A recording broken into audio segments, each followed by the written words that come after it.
Star Mechanical Guest Line, Edmonton's #1 plumbing and heating company. You can check out more about them online at starmechanical.ca. Excited to bring in one of, I would say, the more popular Oilers fans out there. His name is Jordan Buhat. You know him from a handful of movies. You know him from the hit TV show Grownish as well, which just wrapped up after, I believe, 6 seasons. Jordan, how's it going, man? Oh man, I'm great. I'm so excited to be here. Like it's the summertime of hockey, so I'm just kind of itching for some hockey stuff to do. Though there was something that just dropped like half an hour ago, so that was exciting.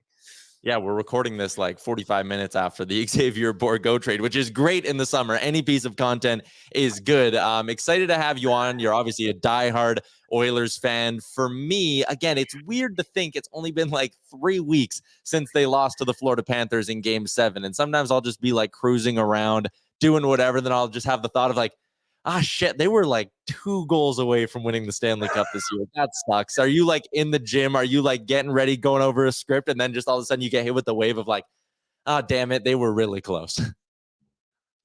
It does feel like it's been a long time. So then when all of a sudden at the SBs, comedians are just taking shots at our like being this close away, like just like, oh, it feels like that was forever ago. And now it's a subtle reminder how recent it was and how close we were. Oh my gosh. Yeah. So honestly, I try to not remember how close we were and just say that, man, there's not much left that we had in the tank. So I've kept it pretty decent since the day.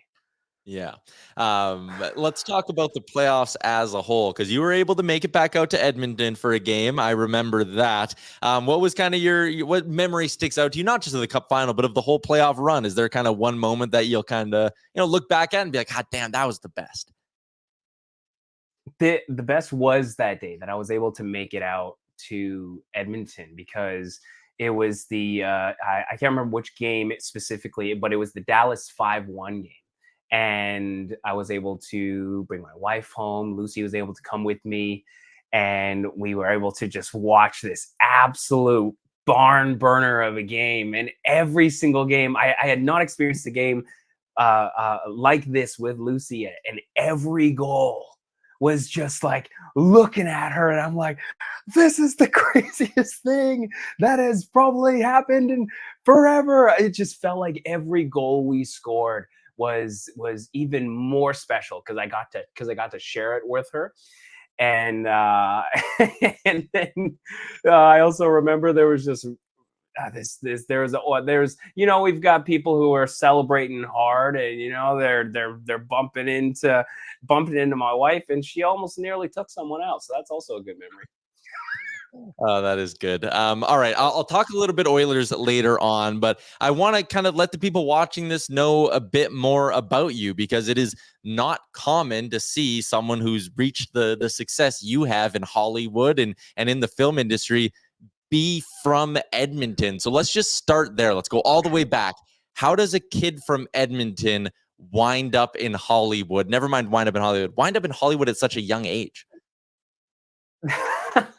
Well, oh my gosh, so many things came when you. First of all, thank you. That's really really nice of you. Edmonton is so, gosh, I don't know. It feels like so long since I've lived there, and I guess it's probably been 7 years since I graduated from the University of Alberta. Got my bachelor's there in fine arts theater. So I was in Edmonton all the way up until I was 24. So me thinking I was going to go to LA or make it on TV or in movies, it kind of felt I felt old by that point. I didn't think it wasn't going to happen. I just didn't think that it was like there was a forefront, right? So I thought I was going to do theater in Edmonton and just kind of see where that took me. But I always had this itch to want to be on like the front credits of a TV show, where they used to have intros and have the face of the main cast and stuff like that as a name went across. So I always had that itch, even though I was going through university in like an acting program. It wasn't even for acting. I was going to be a drama teacher and a gym teacher. So it it just kind of came about. Like I started going to summer camps, not summer camps because it sounds like I was in my 20s, but I would go away to New Jersey to train in Shakespeare while I was in university, still trying to hone my acting there. And then the only reason I made it out to to to Vancouver is because I did have management while I was in university, like a management company, and that I just heard was able to get. People always ask me, "How do you get your agent? How do you get your managers?" And I feel like I did it the American Idol way. I never really know how to tell people to do it the really grindy way. I did it by calling in on those on those telephone lines on the radio when people used to listen to more radio. Be like, "Hey, does your kid want to be a Disney star?" Like those ads. And I called in when I was 21 years old. I was like, is there an age cap? Is there an age like on this competition? They're like, nah, you can come down. I was like, all right. Well, I was definitely the oldest one at this thing by like at very minimum 4 years. Like the oldest ones were like 17, as little as like little. So I don't know if it's like really a thing to say like I won, which is cool, but like that's how I at least think I'm noticed by these by my agency, and I've been with them for now, yeah, since 2017. So the opportunity to get down to LA eventually came from them by getting an audition for Grownish, which was called College-ish when I got the audition, and then things just springboarded from there. So it felt like just a big series of things that just happened to happen for me to be able to get out there. And again, Grownish, you end up appearing on 71 episodes, but it really was like one of the first things you ever did. You mentioned the reason you kind of got down there. And I've heard this story before, so I'm going to lead you into it. But there was initially a problem when you got Grownish that you didn't have like the acting credits to be able to like join the guild or the union or whatever. Yeah, no, that's exactly it. I didn't this was my first gig that I like properly booked via like an audition. So you're right. I didn't have enough credits, and I needed to have credits to join the union to be able to be a part the union of SAG, Screen Actors Guild, to be able to be a part of the show. So my management company, Play, were able to pull some sweet strings and be able to get me my first official like 3 credits that would go technically before Grownish to quickly get me on some projects to be able to qualify for the union to be able to go on Grownish. And to this day, like I had one line in Letterkenny in like in season 3 or something like that, or season 4, one line, and people every now and then, especially in Canada, they'll be like, "Hey, I saw you on Letterkenny." And I was like, I think I hear that at least from my personal friends, like who I haven't spoken to since high school or junior high. Like I hear that more often for sure than growing. Which is hilarious because it's just like a little throwing thing. You're like, yeah, I gotta like appear in something and get my credit so I can get this Grownish job. Like all that kind of franticness that came into it. Grownish comes to an Yeah. end now, and you were in, like I said, north of 70 episodes of that show. And I saw your post on Instagram talking about how like everyone there, like what a ride it was. They've become your lifelong brothers and sisters. Is there another part of you that was maybe a little bit like, okay, now where can this take me? Like, is it rejuvenating almost to not that you're a free agent because you're never like not a free agent in your line of work, but was there that sense of like, okay, now what can I do next now that chapter's closed? That's actually really interesting because you know what? Honestly, when I first um, got off of it, right, it was because we were doing a new change of story, a new change of the guard, brand new series regulars, because that's what happens with school shows, right? You got to have new students and stuff like that to be able to continue. So, like, I'm not gonna lie, it was devastating when I was done. I was, I didn't know. I loved that show so much. I didn't want it to be over.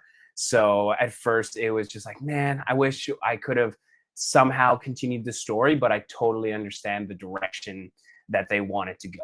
Right. So at first it was absolute down. And then after that, yeah, I did feel like I was a free agent, because during filming of Grownish for the first 4 years, not to say that there were specific opportunities that I had to turn down, but there were opportunities that wouldn't even get to me to audition for, because I was busy. I had to be committed to a show for all of those seasons, and so things wouldn't even reach my desk if they were even who even knows? That's a game of what if there. But it did open the opportunity for me to be able to start doing my first movies. My first horror movie happened after I finished the season 4, where I officially ended my tenure on Grownish. So like that was a huge milestone, being able to do that. And then the next summer, I was able to do my first high school coming of age movie, or the next year anyway. And then moving up to Vancouver and Hallmarks and all this kind of stuff that I didn't really realize that I wouldn't be able to do as much of if I was on Grownish. Now everyone can kind of balance things, but it's definitely a lot easier to be available when you're not booked up for a majority of the year. You talked about the horror movie. It was Margot. It came out in 2022. What's the set of a horror movie like? I mean, watching it, you're like jump scares, all this stuff. But what's the day to day like when you're actually like going through that?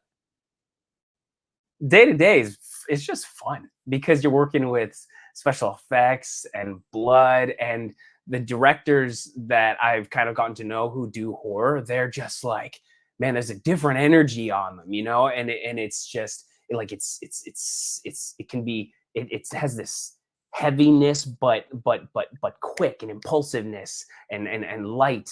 It just feels different than me working on the sitcom. It there were so many more opportunities. It was also my very first job after doing Grownish, so oh my gosh, we have like all of this practical effects of a ceiling coming down and like crushing me, and like being like stabbed and stuff like that. So for me, I was having the best time. And I guess no, it was all about the special effects. Yeah. Yeah, that sounds like, again, to kind of sit there and watch it and be like, man, how much is going into like, yeah, a scene where like a roof falls on you or whatever is crazy. And then I guess like almost it feels like the opposite end of that spectrum is doing, like you said, a coming of age movie, which you did in Prom Dates. What went into preparing for a role where you're playing someone who's much younger than you actually are? This is so funny, because I was very conscious from the day that I booked it that I was going to be playing at very latest an 18-year-old who was still in high school. And at the time, I was probably about like 180, 185 pounds. And I mean, there's definitely guys in high school who are like that heavy. I knew some absolute monsters in high school. But for like the specific guy that I was playing, I was like, I feel bigger. I was playing like a soccer captain as well. I was like, I don't exactly look like a soccer captain, but the personality that we had on the audition was exactly what we wanted. So I wanted to just get as small as possible. I ended up losing probably close to 25 pounds to be able to, at least in my head, get as close as I could to realism. Other people may say otherwise. Fair. I mean, and I follow you on Instagram. You were in the gym a ton as well. Was there a part of you that was like, oh my God, I put in all this work, putting on muscle, all this stuff, and then you're like, God damn, I got to trim right down for this movie? No, it's very exciting to do that. Like, because when I'm in my off season for the gym, which is mostly like in between movies, or when I'm not training for a specific milestone personally, what second I got that movie, it gave me something to shoot for. And I love to just lock in just like that. So I had a goal, and I could see it. I knew what I wanted to look like. It was actually really exciting, because most of it, I didn't lose that much muscle. I thankfully just lost like a lot of the body fat, which was like a challenge in doing it on my own as well. The first time I did it was for Margot. which wasn't to necessarily get as small as possible, just to get lean for like a summer movie where I'm gonna have my shirt off. But for prom dates, I did it all myself, which is cool with the knowledge I gained in the past, and I was so proud of myself. Yeah, that is cool. I was watching the transformation on your Instagram. I was like, damn, that is crazy. So the last one I kind of had for you on the acting and career front of it is like, what's the dream gig for you? And I do think, you know, there are some parallels between like this industry being in sports media and being in acting, where, you know, you love your day to day so much that you almost don't even think about like, God, how far can I take this? But for you, when you sit there and you maybe get into a daydream about where your career can go, what is like a big goal you have? What's a style of show or a style of movie that you want to be in? It changes almost monthly with the new stuff that I watch, and I think that's been something that I've kind of always had. Like when I was in theater school, I would go to like blockbuster movies, and I felt very different from a majority of the people who are also in and around that program. Where I just love like, oh, what's the new like really fun thing that everyone's really down for. So like the things that pop up to my head right now are like, look, I'd love to be a series regular. Yeah, sign me up. 5-year contract. You know, like what player, what athlete, or what actor wouldn't love like a nice contract to have some lovely stability on a show that I would hopefully love. Or you get your 1-year deal that's worth a little bit more in the short term, but it's probably going to be, it could be like somewhere on location, somewhere different. You're going to be there for a month and a half, in and out. If it was a movie, man, I want to do something like, action wise. I want to do something like in space. Like that would be so cool to do, like a space movie, or like the epics. Gladiator 2 is going to be coming out later this year, and like we don't have a lot of those anymore. I think that would be a really fun one to do, or a series. So probably somewhere in the action realm, or another series would be awesome. All right, let's talk a little bit of hockey now. Let's go back to, we did the early days of your career. Let's do the early days of your Oilers fandom. What is your first ever Oilers memory, and who was, I should say, your first ever favorite Oiler? My first ever. Oh wow, that's actually that's a solid trivia question, because my favorite Oiler is Alex Hemsky, but Mm. my first ever favorite Oiler was Tommy Salo. I love a goalie. I feel bad for any goalie, any game that's just getting lit up. I love a goalie. They look so cool. Their masks and all that like I used to collect mostly goalie cards when I was a kid. I would just have all my goalies. I love goalies. So Tommy Salo was my first, as well as like my first. It wasn't an Oiler memory, but it was a Tommy Salo at the Olympics. He gets hit in the head with the puck. It goes over him, and it's in the net. Like that, I felt, because he was an Oiler, I think, at the time. So I felt bad for him there. But the earliest memory that's just locked in would be the Ales Hemsky game tying Dallas goal 5-5, and then we lose 6-5 in overtime, for sure. Yeah, on the Patrick Stefan miss, I do remember that one. Right now, I want to know your current favorite Oiler, but you can't say 29 or 97. Like for me, and I think a lot of the fan base, maybe this is your answer. When I see Ryan Nugent-Hopkins score a goal, like the Grinch, my heart grows 3 more sizes every single time. Is there one guy who right now you just love a little bit more than the rest? Oh man, well, my guy who was my 2023-2024 favorite, uh, he's gone, Vinny. So Yeah. I have to kind of assign a new top spot. I could obviously go back to Nuge as well. He's just been here so long. I give him his stripes. I need Hyman. He's getting close. He's earned so much, and he's done so much. I think with Hyman, I need more nostalgia. We're so in the moment of him that I'm not ready quite to give him that feel. Like one of my friends, he loves Hyman, and he said finally he passed Ryan Smith for him, and I was like, it's too soon. I need nostalgia memories of. I think I'm gonna go here. I'm gonna go Ekholm. I love my big defensemen. Like I said, Vinny was my 2023, 2024 favorite. He was so steady Eddie. So now it's probably going to have to be Ekholm. It also ties back to, like, I play a lot of Chell, and Ekholm has been good for me for years. I'll grab any of his cards and use him. So Ekholm. I like that. And the thing I love about Matthias Ekholm is that he loves Edmonton too. Like, I loved when they acquired him, and he was like, again, coming from Nashville, you'd be like, okay, or most players would probably be like bracing, being like, my wife is pissed that we're going. And Ekholm's wife was like, good, proper climate for the kids. Like, it's about time we go to a real northern city. And I love that he stays here in the summer and all of that stuff. Last one for you. Oilers have had a busy offseason to this point. Your thoughts on what they've done this summer? Because I know Victor Arvidsson is the guy you would have had a close eye on in LA for a couple of years. I love that they got Victor. You're right. The second they said that they picked up Victor, I was so darn excited. Like, more excited than I was for Hyman, because I didn't have my eyes on Hyman. I didn't know what he could do. But I watched Victor, and I went to a couple of games watching him closely. He's such a dog.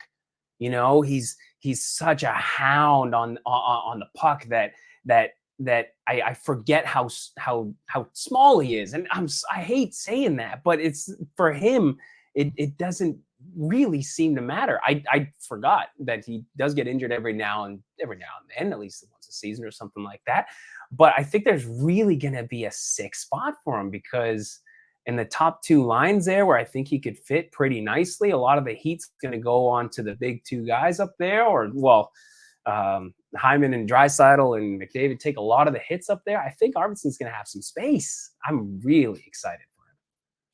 Yeah, and I think next year is just going to be insane. I think the Oilers are going to, that next year's Oilers team has the potential to like be up there in the 4.3 goal per game range, like, and do stuff we haven't seen in the NHL in a long time. So next year is going to be a lot of fun. Jordan, man, can't thank you enough for hopping on. I love your energy. You are a fantastic out of Edmonton story. You are a fantastic Oilers fan. I thank you again for hopping on.